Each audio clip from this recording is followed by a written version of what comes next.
Day 22. The world woke up wet. Not rain, not fog. Moisture, thick, heavy, clinging to the skin like a cold hand. It was the smell of the tunnels, and we hadn't even gone down yet. The woman was the first to notice there was water running along the gutter, but the street was completely dry. That water didn't come from above, she said. Then where from? I asked.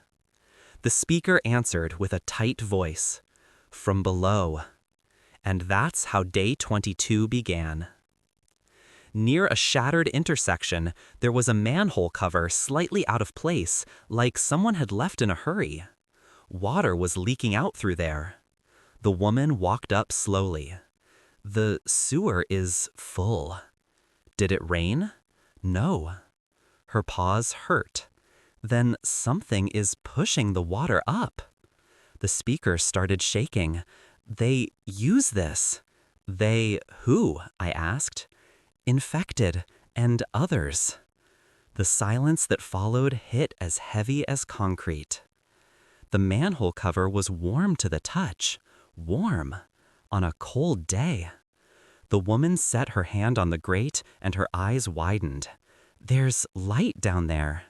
What kind of light? I asked. Not electric. Pause. Light from fire reflected. I swallowed hard. If there was fire underground, someone lived there or was doing something worse. Observation number 47. If water rises without rain, someone is messing with what should be still. The woman pulled the cover aside with effort. A humid vapor climbed up, choking the air. The smell was awful, not regular sewer, but something alive, warm, breathing down there. We went one at a time, me first, the woman next, the speaker last, pressing his chest like something inside him remembered that place. The tunnel was big, wider than normal, like it had been rebuilt or expanded recently. The walls were old concrete, but with new patches, lighter in tone. And there, just a few meters in, we saw the first symbol, a circle with 3 lines dropping down, and a dot in the center. The woman touched it with her finger. This symbol is the same as in the antenna field. So this was testing too? I asked. She drew a deep breath. Worse. Why? This isn't where they tested, this is where it started. The speaker whispered, I know this. He ran his hand along the wall without touching the symbol itself, like someone brushing a bad memory. It's group marking. Group of who? The first team that started to train them. The word train hurt. This wasn't improvisation. It was method. We kept going down. The water around our feet was maybe an inch deep, but it was warm, like it was flowing close to some hidden motor or generator. Then we heard it. A sound. Not a call. Not a low. Not a moan. It was scraping, like fingernails scratching concrete from the other side of the wall. The woman stopped instantly. That's not infected. Then what is it? It's someone trying to get out, she answered, voice cold. The speaker backed away. Don't go near it. Why? I asked. He answered without looking. Because sometimes they put living people behind the walls to see how the infected reacted to the smell. The silence dropped like a rock. I looked at the cracked section of wall. The sound went on. Scratching, pulling, thudding, desperate. The woman gripped my hand. We can't open it. I know. Knowing didn't make it easier. We moved on. The sound faded behind us, until it became nothing. Rule number 43.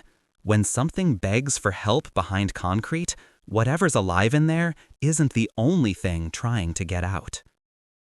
After about 15 minutes, the tunnel opened into a larger area, and there we saw the nest, Not of animals, of infected. Ripped clothes piled up, dirty blankets stacked, empty water bottles, human ones, chaotic footprints on the floor, different sizes. But the worst was on the ceiling. Wires, ropes, strips of cloth tied, like someone had trained infected to sleep hanging to save space. The woman covered her mouth. They sleep like that when they're being conditioned. Conditioned for what? For routes, for repeated movements. She stared upward. For obedience. The speaker went to a corner of the nest, staring at the floor. There were people here. People? I asked. To teach them to sniff fear. He drew a ragged breath, voice cracking. I was in a place like this before. I didn't know what to say. I just put my hand on his shoulder. He squeezed it hard. The tunnel sloped even deeper. The water grew warmer. Yes, warmer, and it started to steam, like it came from machines, not rain. Then we saw it. A narrow side corridor, jammed with crates. Inside them, broken equipment, military boots, old masks, metal tubes, syringes, short-range radios, and tags with codes. But one crate was open, and inside, folded carefully, a white lab coat. The woman picked it up, read a torn piece off the chest pocket. Sector B Red, Behavioral Modulation Unit. She looked at me. This confirms everything. What? They didn't just study infected. Pause. They altered them. My throat tightened. The speaker added, and now they use everything they learned against us. The tunnel shuddered faintly. A heavier sound echoed in the distance, like heavy water being moved, or something big passing through. We entered the final stretch of tunnel. There, the water reached our ankles, and the walls were covered in marks. Not symbols, not letters, not numbers. They were tallies, lines etched, thousands of lines, like someone had counted days down there, days of prisoners, days of tests, days of repetition. The woman ran her hand over them. This, she took a breath. This is old desperation. The speaker shut his eyes, clutching his head. Don't look. Why not? Because this is people trying to hold on to sanity. And what does that do? Pulls yours away.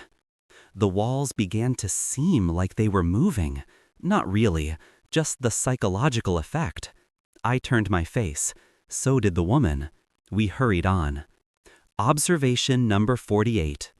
What's written on the wall isn't a warning. It's the echo of those who never came back. The tunnel opened into a circular chamber, probably an old pumping station.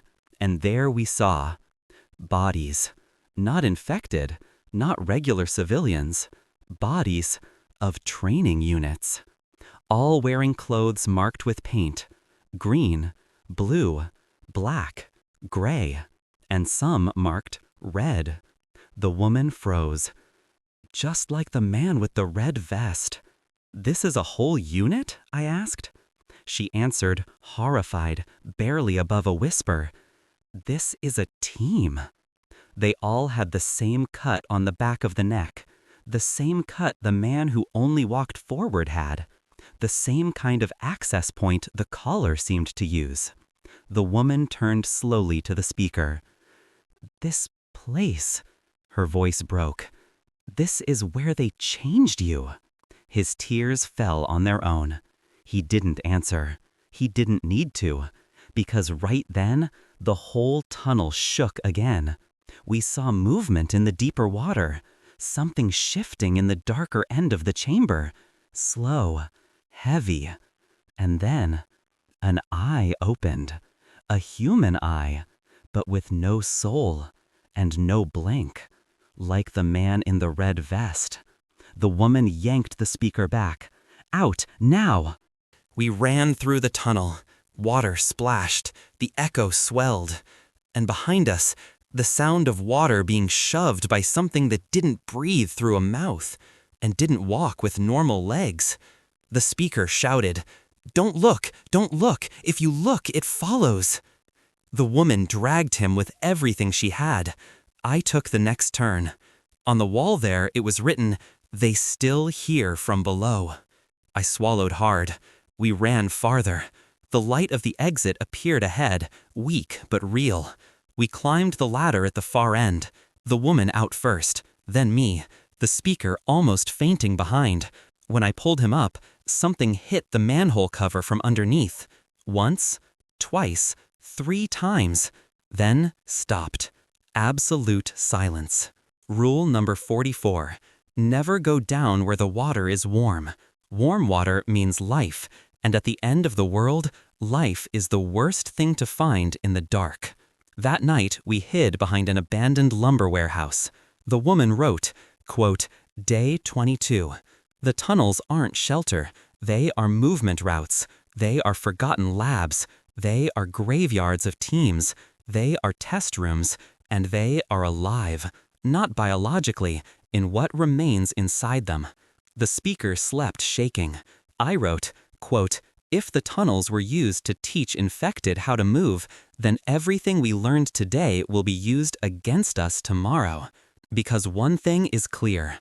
The caller knows where we've passed, and now he knows we've seen what was buried under the city."